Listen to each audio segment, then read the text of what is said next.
اعوذ باللہ من الشیطان الرجیم بسم اللہ الرحمن الرحیم الحمدللہ رب العالمین والصلاة والسلام علی اشرف الاولین والآخرین سید الانبیاء والمرسلین وخاتم النبیین سیدنا و نبینا و شفیع ذنوبنا و حبیب قلوبنا محبوب رب المشرقین والمغربین جد الحسن والحسین ابن القاسم محمد اللہم صلی علی محمد وعلیہ الطیبین الطاہرین الغر المعمین المعصومین المظلومین من یومنا ھذا الی یوم الدین آمین یا رب العالمین ولعنت اللہ علی اعدائہم اجمعین بسم اللہ الرحمن الرحیم وممن خلقنا امتا یہدون بالحق وبہ یعدلون اللہم صلی علی محمد جیسا کہ تمام ناظرین جانتے ہیں کہ ہم سورہ اعراف کی آیات پہ مرکوز ہیں اور اس کی مختلف آیات جو کہ شان محمد و آل محمد میں نازل ہوئی ہیں ان کے ذریعے ہم شان محمد و آل محمد کا احاطہ کرنے کی کوشش کر رہے ہیں۔ اور تمام آیتیں جو میں نے اپنی 4 مجلسوں میں بیان کی ہیں ان سب میں فضائل محمد و آل محمد کو بیان کرنے کی کوشش کی ہے۔ اور سورہ اعراف ہے ہی ایسی کہ اعراف والوں کے لیے ہے، اصحاب اعراف کے لیے یہ سورہ ہے۔ آج جس آیت کی میں نے آپ لوگوں کے سامنے تلاوت کا شرف حاصل کیا ہے وہ سورہ اعراف کی آیت نمبر 181 ہے، جس میں پروردگار عالم ارشاد فرما رہے ہیں کہ ہم نے پیدا کیا ہے ایک گروہ کو، امتن ایک گروہ کو پیدا کیا ہے، ایک امت کو خلق کیا ہے پروردگار عالم نے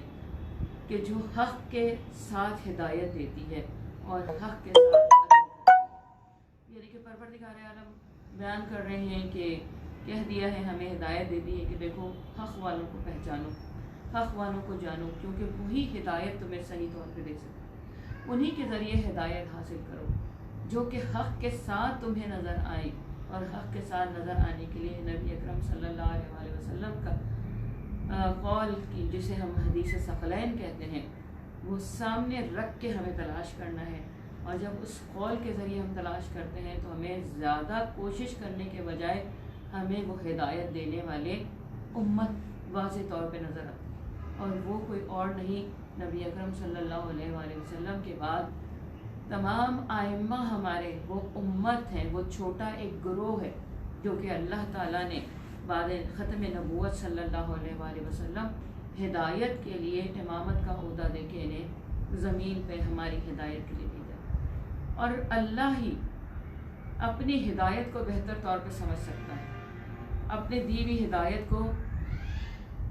اس کی پن ذرا دوبارہ لگا دیں، یہ صحیح لگی بھی نہیں ہے، جی شکریہ۔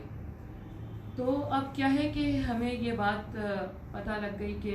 ہدایت کہاں سے لینا ہے، کیونکہ نبی اکرم صلی اللہ علیہ وآلہ وسلم پروردگار کی وہ بہترین ہدایت ہے جسے پروردگار عالم خود محبوب رکھتا ہے اور چاہتا ہے کہ اس کے بندے بھی اسے محبوب رکھیں۔ اس لیے صلوات اور سلام کا تحفہ نبی اکرم صلی اللہ علیہ وآلہ وسلم کے جو ہے وہ شان میں لوگوں کو ہدایت کر دی کہ تم ان پہ صلوات بھیجا کرو، ان کی آل پہ صلوات بھیجا کرو۔ تو ہم دیکھیں گے کہ انوار امامت میں جو ہے وہ جو ہے زازان سے نقل ہے کہ علی علیہ السلام نے فرمایا کہ جلد یہ امت 73 فرقوں میں تقسیم ہو جائے گی اور 72 فرقے جہنمی ہوں گے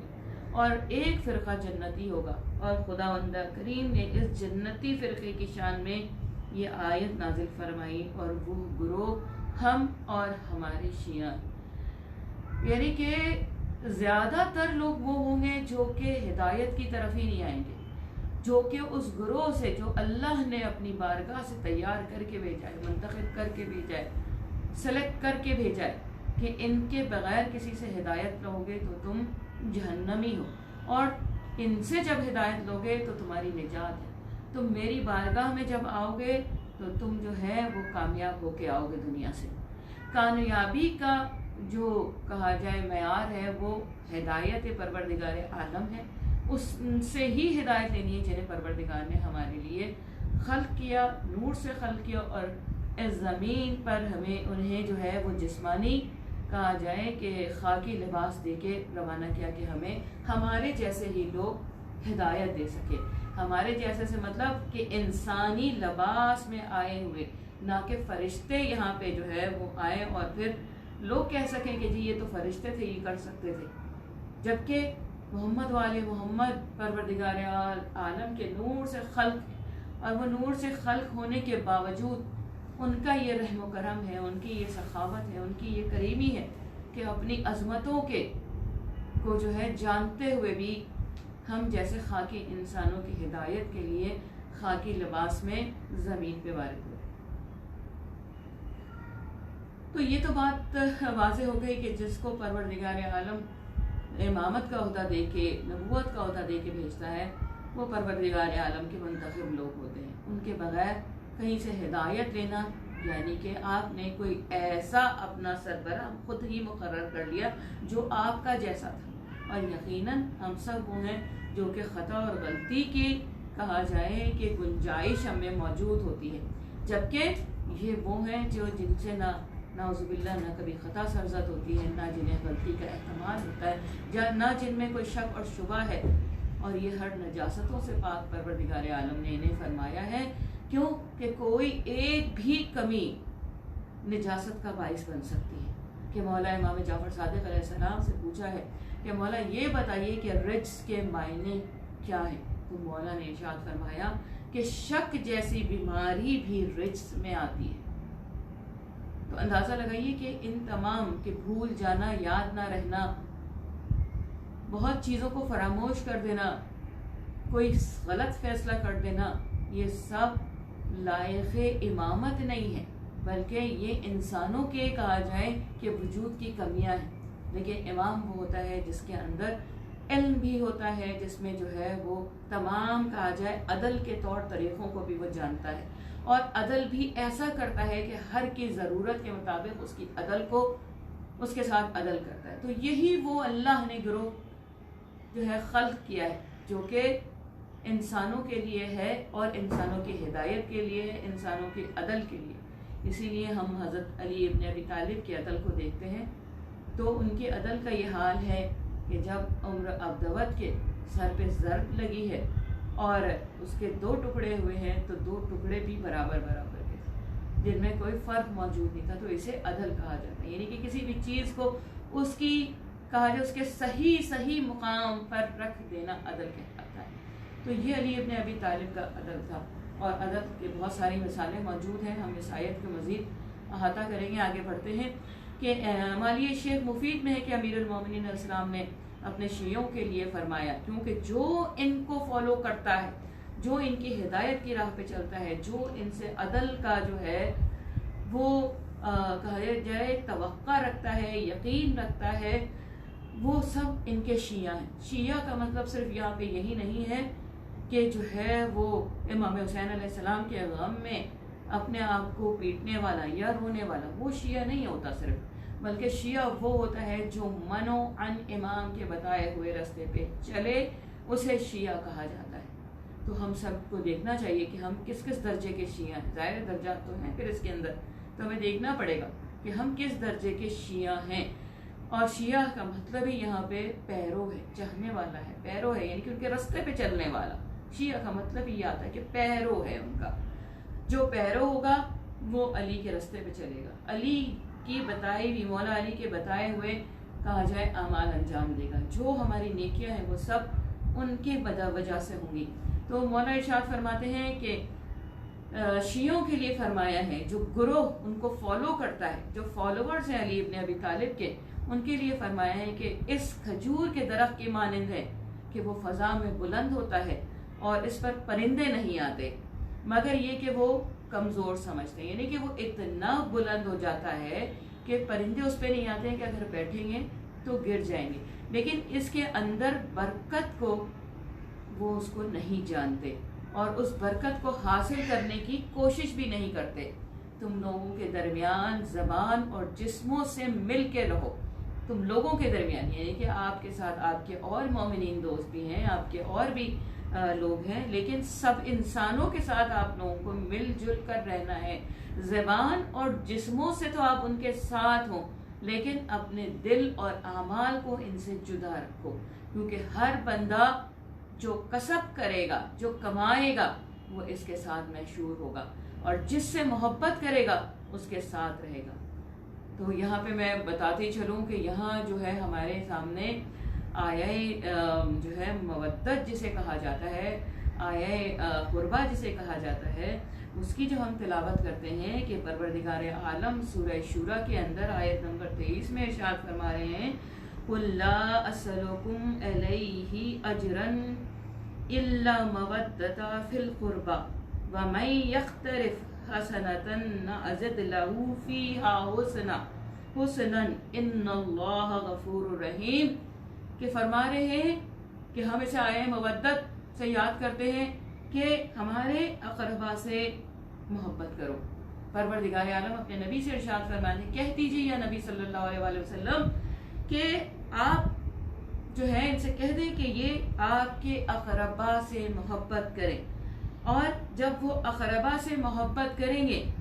ٹھیک ہے، تو اس کے بعد جو نیکیاں انجام دیں گے، کہ جو کوئی نیکی کمائے، حسنتن کوئی نیکی کرے، فیہا حسنن، اور اس کی خوبی یہ ہوگی، اس کا کمال یہ ہوگا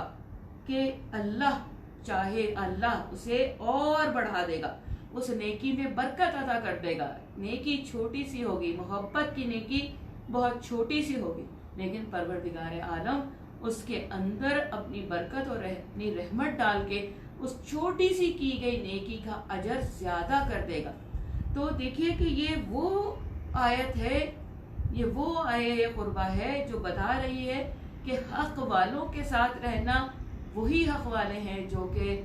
مودت اہل بیت رکھتے ہیں. یہ وہی گروہ ہیں جن کے لیے یہ آیہ مودت نازل ہوئی ہے، یہ آیہ قربہ نازل، یہ آیہ قربہ نازل ہوئی، مودت نہیں، آیہ قربہ نازل ہوئی ہے. اور پروردگار عالم صاف صاف الفاظوں میں بیان کر دے رہے ہیں کہ جو نبی کے جو ہے قربہ سے محبت رکھے گا، وہی جو ہے اس کی نیکی بڑھا دی جائے گی،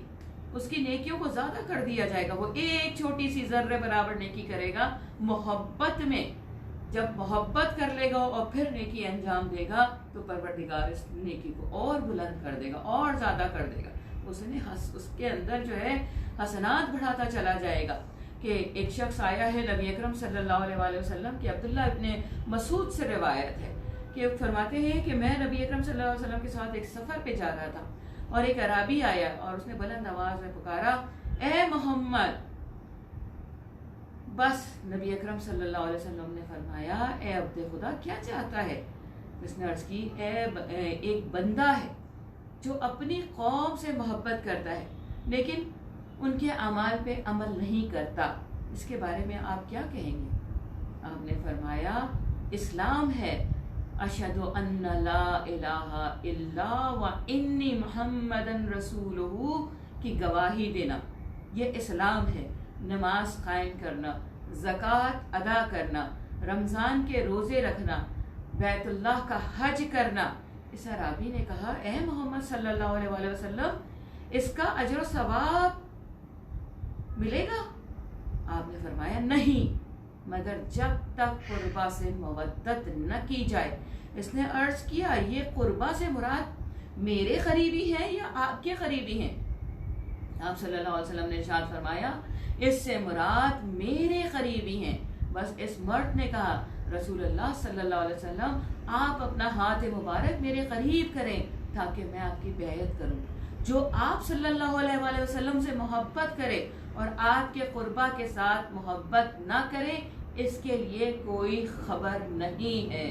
یعنی کہ اس کے تمام اعمال بیکار ہو جائیں گے اگر اس نے مودت قربہ نہ اختیار کی، اور وہ بھی اپنے نہیں بلکہ نبی اکرم صلی اللہ. اپنے سے تو آپ بہت کر لیتے ہیں، ہم اپنے والوں سے تو بہت کر لیتے ہیں، اپنی اولاد سے، اپنے ماں باپ سے، اپنے رشتہ داروں سے، کسی نہ کسی طرح سے ان سے محبت ہم ضرور اظہار کرتے ہیں. لیکن کیا ہے کہ ہم محمد والے محمد سے محبت کو کیوں نہیں اختیار کرتے ہیں، جبکہ قرآن میں پروردگار عالم نے اس حکم کو لازم قرار دے دیا ہے. جب لازم قرار دے دیا ہے تو دیکھیں وہ کون سے قربہ ہیں، وہ کون سے قربہ ہیں۔ پھر کہ ہم سب کو اس بات کو یاد رکھنا چاہیے کہ جو بھی اعمال خیر انجام دیں بغیر مودت اہل بیت کے انجام دینا ایسا ہی ہے جیسے روح کے بغیر جسم، یعنی کہ وہ سڑنے لگتا ہے۔ جب روح ہی نہیں ہوگی تو جسم کیسے زندہ رہے گا؟ اور بیج کے بغیر درخت، کیا کوئی درخت بغیر بیج کے ہو سکتا ہے؟ ہر چیز کی اصل کے بغیر نسل، بے فائدہ اعمال اور فضول وقت بربادی اور مشکلات ہی مشکلات ہیں۔ ہر عمل کی ضمانت اور درستگی ائمہ اہل بیت اطہار سے منسلک ہونے، اور یہی ثقل اکبر اور کہا جائے ثقل اصغر قرآن اور محمد وآل محمد ہے، جو ایک دوسرے کے لیے لازم اور ملزوم ہے۔ کہ فضائل شیعہ میں امام جعفر صادق علیہ السلام سے منقول ہے کہ پیغمبر اکرم نے امام علی علیہ السلام سے فرمایا کہ میرے شیعہ پیروکار، میرے جو ہے فالوورز تاریکی میں جو ہے وہ چراغ کے مانند ہے۔ کمزور سا چراغ ہوتا ہے، بہت ساری ہوائیں اسے بجھا رہی ہوتی ہیں، لیکن وہ پھر بھی اپنی کوششوں سے جل رہا ہوتا ہے، وہ پھر بھی اس روشنی کو دکھا رہا ہوتا ہے جو محمد والے کہ دہلوی نے اپنی کتاب ارشاد القلوب کی دوسری جلد میں لکھا ہے، اور کتاب کا نام ہے بشارت مصطفیٰ، سے نقل ہے کہ ایک دن رسول اللہ صلی اللہ علیہ وسلم بڑی خوشی کی حالت میں امیر المومنین علیہ السلام کے پاس آئے اور آپ پہ سلام کیا، اور آپ علیہ السلام نے جواب دیا، عرض کیا یا رسول اللہ صلی اللہ علیہ وسلم، آپ کو اس سے پہلے اتنا کبھی خوش نہیں دیکھا۔ رسول اللہ صلی اللہ علیہ وسلم نے ارشاد فرمایا، آپ کے لیے میں خوشخبری لایا ہوں اور آپ کو مبارکباد دیتا ہوں۔ اس وقت مجھ پر جبرائیل علیہ السلام نازل ہوئے اور کہنے لگے کہ حق تعالیٰ نے آپ پر سلام اور درود بھیجا ہے، اور آپ کو درود اور اکرام کے ساتھ مخصوص فرماتے ہوئے کہتا ہے کہ امام علی علیہ السلام اور شیعان علی علیہ السلام کو خوشخبری دے دیجئے کہ شیعوں میں فرما بردار اور گناہ گار سب جنت میں داخل ہوں گے۔ شیعوں میں فرما بردار اور گناہ گار، جتنے بھی گناہ گار ہیں سب جنت میں داخل ہوں گے۔ کیسی عجیب بات ہے کہ جو فرما بردار بھی ہیں وہ بھی داخل ہوں گے، جو گناہ گار بھی ہیں وہ داخل ہوں گے۔ اب ہم نے دیکھنا ہے کہ کیا ہے مسئلہ آگے، کہ یہ خوشخبری سن کر آپ صلی اللہ علیہ وسلم سجدے میں گر گئے۔ جب سجدے سے سر اٹھایا تو ہاتھوں کی طرف آسمان کی طرف بلند کر کے عرض کیا، اے میرے اللہ تو گواہ رہنا، میں نے اپنی آدھی نیکیاں، کہ حضرت علی علیہ السلام جو ہے انہوں نے جب یہ سنا کہ ان کے واسطے سے کہ فرما برداروں کو جو علی کے رستے پہ چل رہے ہیں ان کو، اور جو گناہ گار بھی ہیں لیکن محبت رکھتے ہیں حضرت علی علیہ السلام کی، جب انہوں نے یہ سنا ہے کہ پروردگار عالم نے ان کی محبت میں بندوں کو جو ہے وہ جنت میں داخل کرے گا، ان پہ رحم فرمائے گا، جنت میں داخل کرے گا، تو مولا علی سجدے میں گر گئے اور شکر کر کے کہتے ہیں کہ اپنے ہاتھوں کو بلند کر کے عرض کرتے ہیں کہ آپ میرے گواہ ہیں نا، میں نے اپنی یعنی کہ علی ابن ابی طالب نے اپنی آدھی نیکیاں انہیں عطا کر دی، اپنی آدھی نیکیاں ان لوگوں کو بخش دی جو کہ ان کے شیعہ ہیں۔ ان کے بعد حضرت فاطمہ تو زہرا سلام اللہ علیہا وہاں موجود تھیں،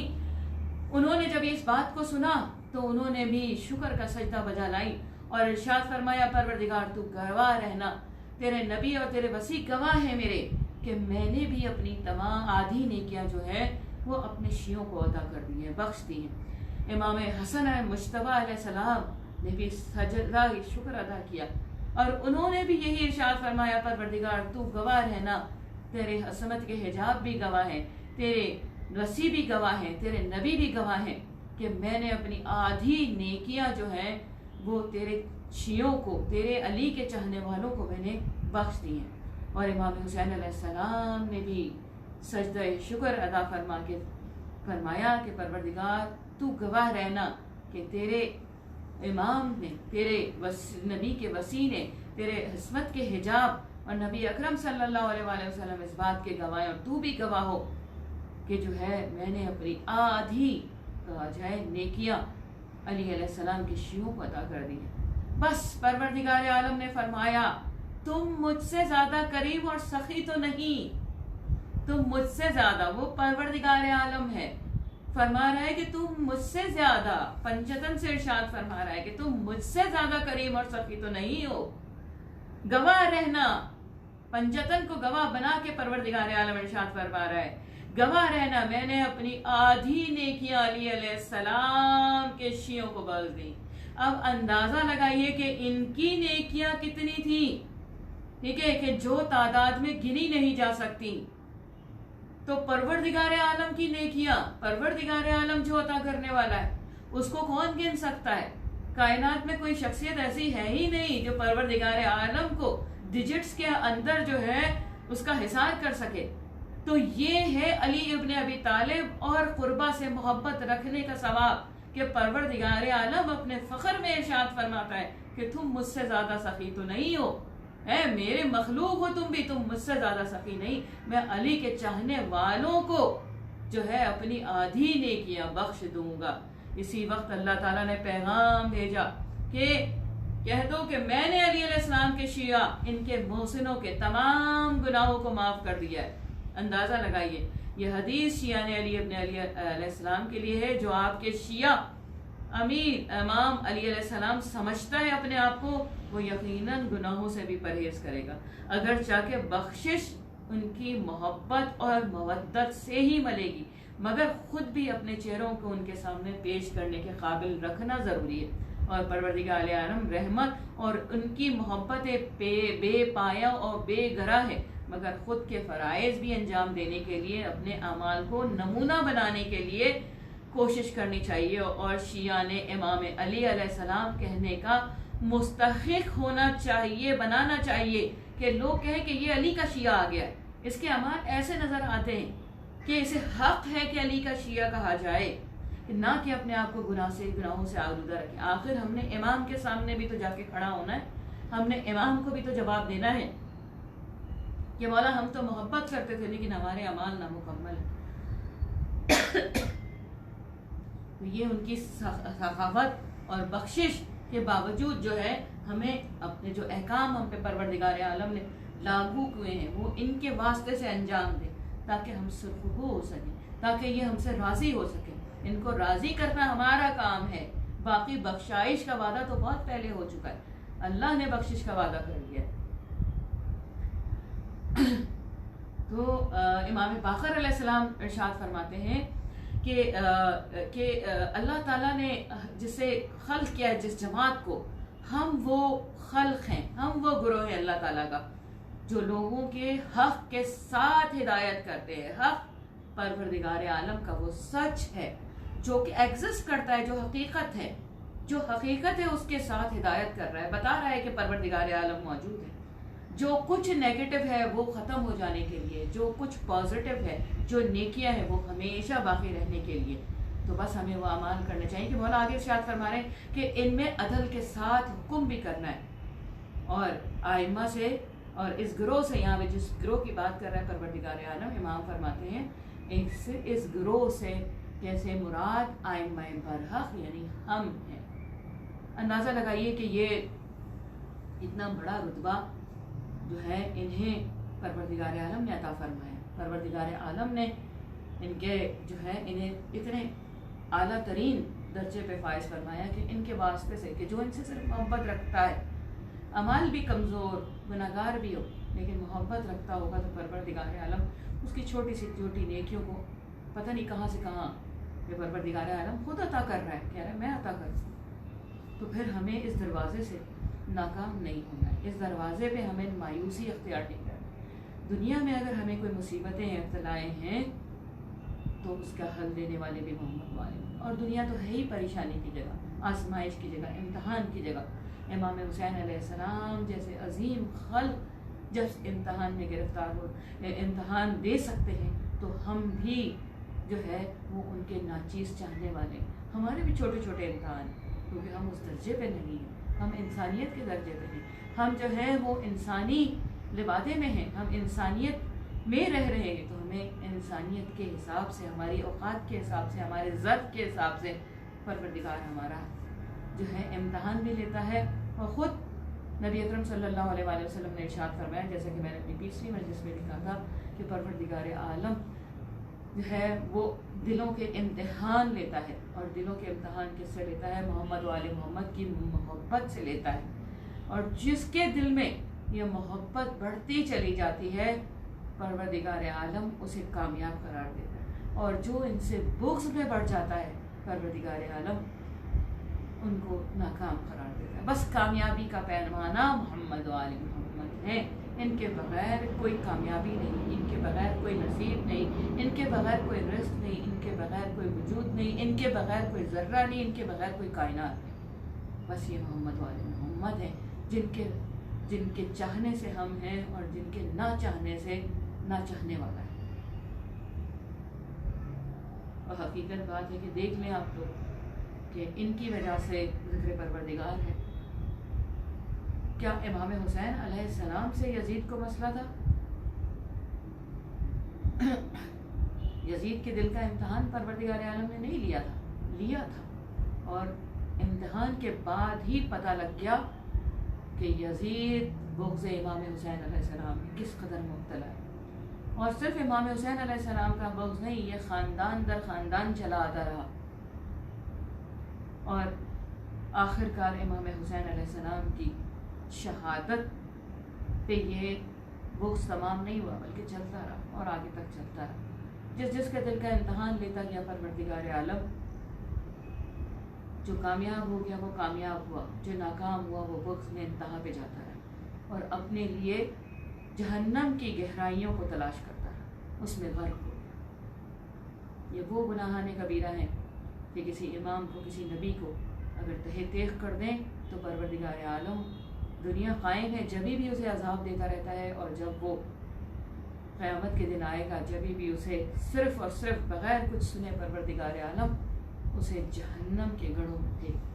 جنہیں حاویہ کہا جائے۔ حاویہ وہ جہنم کے کتے ہیں جو اسے بھگوڑتے رہے اور بھگوڑ رہے ہیں، کیونکہ وہ اسی کا مستحق ہے۔ وہ دل کا امتحان دینے کے باوجود وہ اس میں فیل ہو گیا۔ عظمت امام حسین علیہ السلام کو پہچانا نہیں ہے، دل میں سمایا نہیں، دنیا کی محبت تھی، دنیا سے تعلق تھا، تو کیسے وہ الہی محبت داخل ہو سکتی تھی؟ بس امام حسین علیہ السلام کے خانوادے کو، عرب کی تاریخ ذرا پڑھیے آپ، عرب کی تاریخ میں کوئی ایسا خاندان نظر نہیں آتا ہے جسے اس طرح سے پابند سلاسل کر کے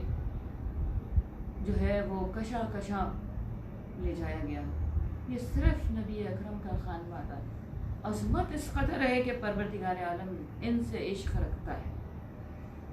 لیکن پروردگار عالم کو بھی تو پروردگار عالم سمجھے، ان کے لیے تو بس دنیاوی چیزیں ان کا پروردگار ہے، دنیاوی معاملات ہی ان کا کہا جائے کہ اسے وہ پوچھتے چلے ہیں، اسی کی عبادت کر رہے ہیں۔ حکومت اس قدر بڑی ہونے کے باوجود بھی اس نے دنیا داری میں، اور اپنی حکومت جو اتنی بڑی تھی، اتنی طاقت تھی، امام حسین علیہ السلام کے کہا جائے کہ وجود سے خطرہ تھا اسے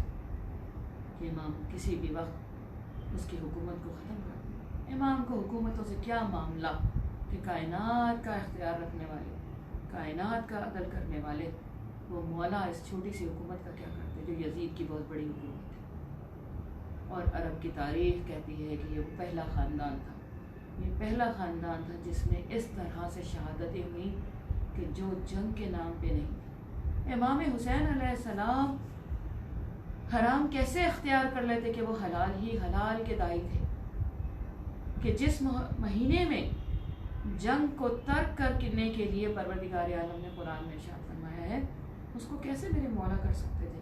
جنگ ہو ہی نہیں سکتی تھی، مولا نے جنگ نہیں کی۔ کوئی کہے کہ امام حسین علیہ السلام نے جنگ کی ہے، وہ غلط ہے، کیونکہ امام حرام کو حرام قرار دینے اور حلال کو حلال قرار دینے کے لیے گئے تھے۔ اور شہر رمضان اور شہر الحرام کی بات ہوتی ہے تو محرم کا وہ مہینہ ہے جس میں جنگ کو ترک کرنے کے لیے پروردگار عالم نے ارشاد فرمایا کہ جنگ نہیں۔ لیکن وہی مسلمان تھے جو نماز بھی پڑھ رہے تھے، جو کلمہ بھی پڑھ رہے تھے حسین کے نانا کا، انہوں نے محرم کے تقدس کو پامال کرتے ہوئے جنگ لاگو کر دی۔ امام نے صرف دفاع کیا اور دفاع کرنا واجب.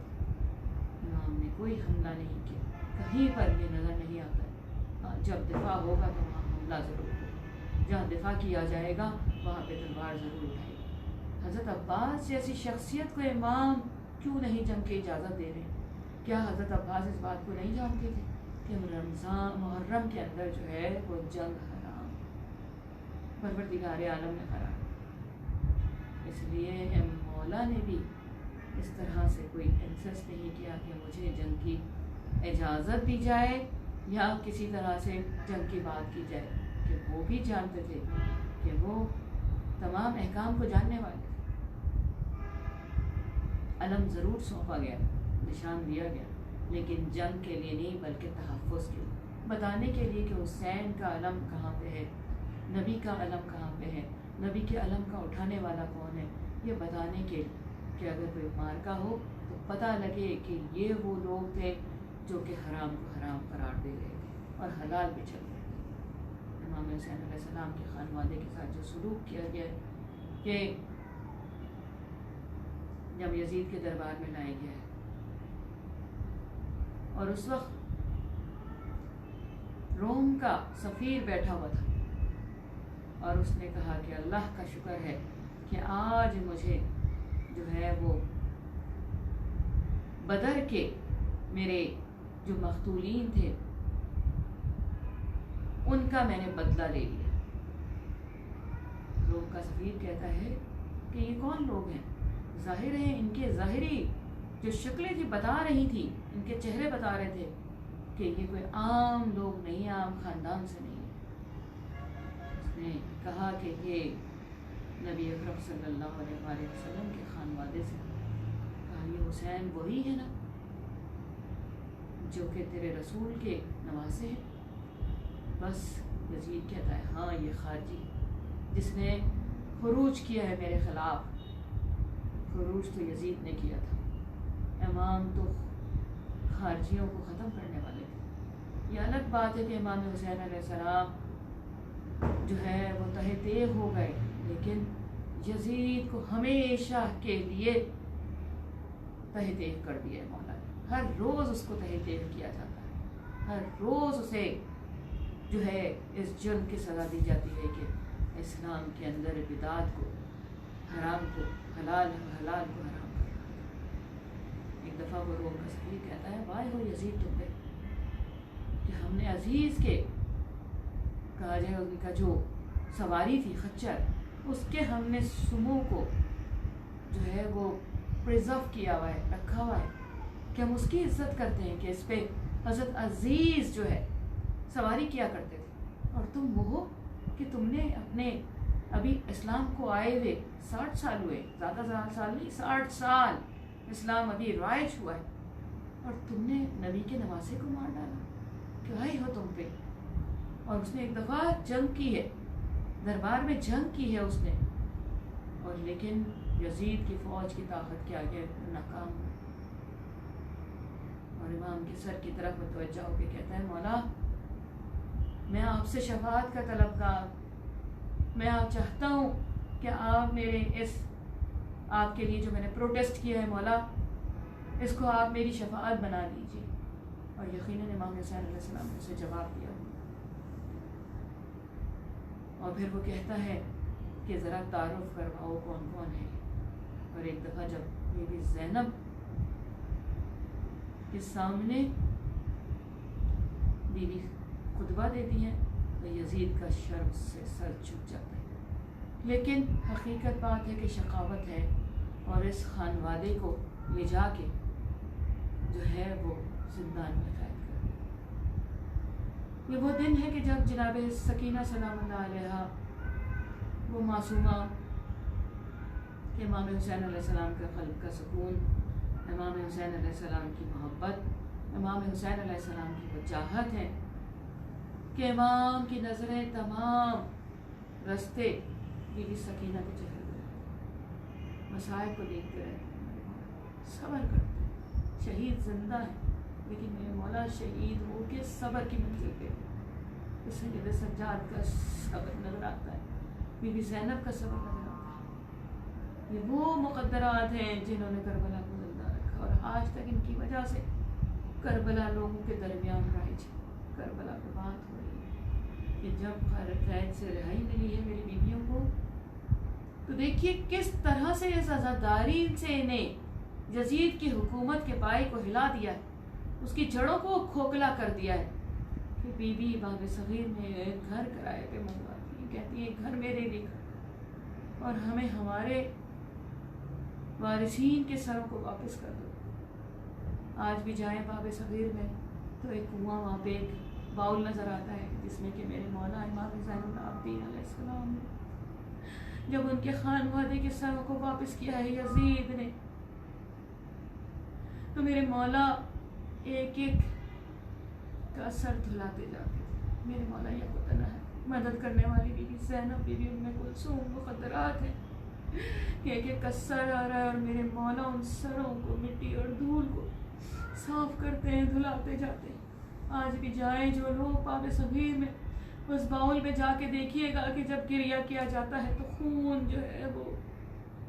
جوش مارتا ہے حسین کا، ان کے خانوادے کا، اور لکیریں خون کی نظر آ جاتی، نظر آ رہی ہوتی ہیں کہ مولا سر دھلاتے جا رہے ہیں، دھلاتے جا رہے ہیں ایک ایک سر۔ میں کہوں گی کون سی طاقت دل کی لائے تھے میرے آقا امام زین العابدین علیہ السلام، جو ایک ایک شہید کا اپنے ہاتھوں سے سر دھلاتے تھے۔ جانتے ہیں میرے مولا حجت خدا ہیں، کیا گفتگو نہیں کرتے ہوں گے، کیا میرے مولا بتاتے نہیں جاتے ہوں گے، مولا اپنے مصائب کے دیکھا سب نے، میرے مولا باتیں نہیں کرتے ہوں گے۔ یہ علی اکبر دیکھو، دیکھ رہے ہو علی اکبر کس طرح سے تمہارے بھائی پہ ظلم کیا جائے، دیکھ رہے ہو کہ تمہاری پھوپھیوں کو کس طرح سے بازاروں دربار میں پھرایا جاتا ہے۔ علی اکبر تمہاری چہیتی سکینہ زندان میں زخموں سے چور ہو کے مصائب سے سہ کے گزر گئی۔ علی اکبر تم نے دیکھا ہوگا کہ راستے میں کتنے ہمارے بھائی اور بہنوں کی قبریں بن چکی ہیں۔ میرے مولا کی ہمت، میرے مولا کا صبر عظیم ہے کہ یہ کو تنہا ہے، میرے مولا کوئی مرد نہیں ہے، کوئی آسرا نہیں ہے۔ کبھی عباس کے سر سے گفتگو کرتے ہوں گے میرے مولا، کہتے ہوں مولا کہ منہ دیکھیں ذرا، آپ کی طاقت دیکھیں، اور اس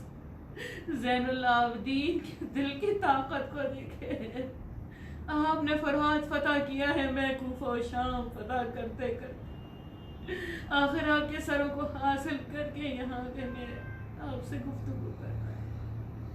یہ میرے مولا سید سجاد ہیں کہ باب صغیر میں عورتیں آتی ہیں، ایک ایک کا پرسہ ہوتا ہے، ایک ایک کا پرسہ ہوتا ہے، عزاداری شروع ہوتی ہے، میری بیوی پرسہ لیتی جاتی ہے۔ آج میں بیوی کو ان کے بچوں کا پرسہ دوں گی۔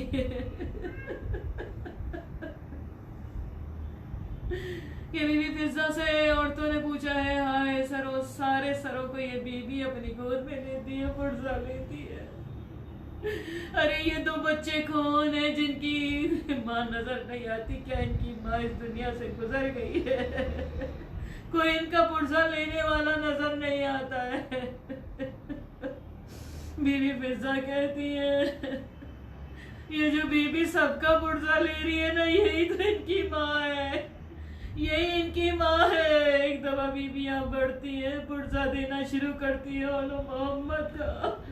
بی بی سر اٹھا کے کہتی ہے بیبیوں ان کا پرسہ نہ دو، یہ فدیہ راہ خدا ہے، میں نے اپنے بھائی پہ انہیں قربان کیا تھا، انہیں صدقہ کیا تھا۔ ہاں ان کا پرسہ نہ دو، میں کہوں گی بی بی ان کا پرسہ ہم جناب سیدہ کو پیش کرتے ہیں۔ بی بی اپنے نواسوں کا، اتنے شاندار بہادر نواسوں کا، مولا علی اپنے نواسوں کا پردہ قبول کیجئے کہ جب کربلا سے یہ قافلہ واپس ہو کے آتا ہے جب، تو ایک دن عبداللہ کہتے ہیں سید سجاد اپنی پھوپھی سے کہو ذرا دیر کے لیے اپنے گھر تشریف لے آئے، اگر مناسب سمجھتی ہے تو ذرا دیر کے لیے آ جائے۔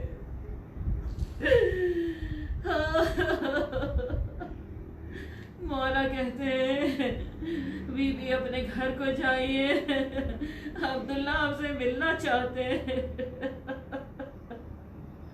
ہائے بی بی مغرب کے نزدیک گھر میں داخل ہوتی ہے، اپنے گھر کے ایک ایک گوشے کو دیکھتی ہے اور محمد یاد آتے، گھروں میں رکھی ہوئی ان کی چیزوں کو چومتی جاتی ہے۔ ہائے مجھے نہیں پتا کہ کیسے بی بی نے دل پہ قابو رکھا ہوگا، کہ آنا محمد کی جگہوں کو دیکھ کے کب تک بی بی کا صبر قائم رہا۔ یقیناً ماں کی محبت امنڈ آئی ہوگی اور بی بی اپنے گھر میں آنا محمد کو یاد کرتی ہوگی اور گریہ کرتی ہوگی کہ آتے ہیں عبداللہ نماز پڑھ کے، دیکھتے ہیں کہ ایک بی بی جو بیٹھی ہے ضعیفہ،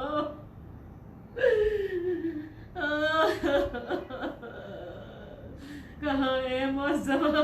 ہمارے گھر میں کوئی عورت نہیں ہے، تم جلدی چلی جاؤ، کوئی عورت نہیں ہے ہمارے گھر میں۔ بی بی نے نظر اٹھا کے کہا ہے عبداللہ میں تمہاری زینب ہوں، بس یہ 2 سال کا عرصہ ہے کہ زینب کی شکل بدل گئی، زینب کا حلیہ تبدیل ہو گیا۔ ارے زینب جوان گئی تھی بوڑھی ہو کے آ گئی، زینب کے بال سیاہ واپس آئے تو سفید ہو چکے تھے، زینب سیدھی کھڑی ہوتی تھی، ارے اب تو رکوع میں رہتی ہے میری بیوی۔ ایک دفعہ ہاتھوں کے نشان کو دکھائے عبداللہ، دیکھو کس طرح نانا کی امت ہمیں کشا کشا لے گئی۔ عبداللہ پوچھتے جو ہے نیزوں سے زخمی ہے۔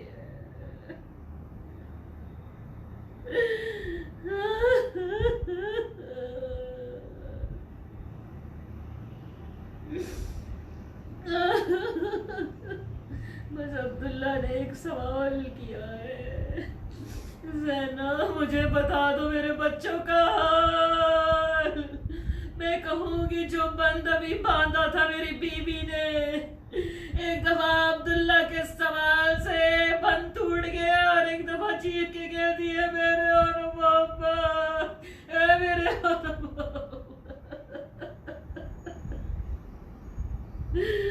ماں کہاں جائے گی تمہیں تلاش کرنے اور محمد؟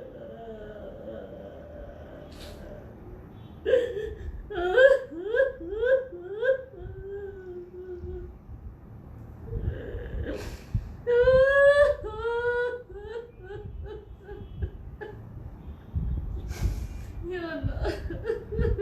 صدانی کو بارگاہ میں قبول فرما پروردگار، بحق محمد و آل محمد، ان کے ذکر کو اپنی بارگاہ میں ہمارے ناچیز زبان سے، ہمارے ناچیز وجود سے جو ظاہر ہو رہا ہے پروردگار اپنی بارگاہ میں قبول فرما پروردگار۔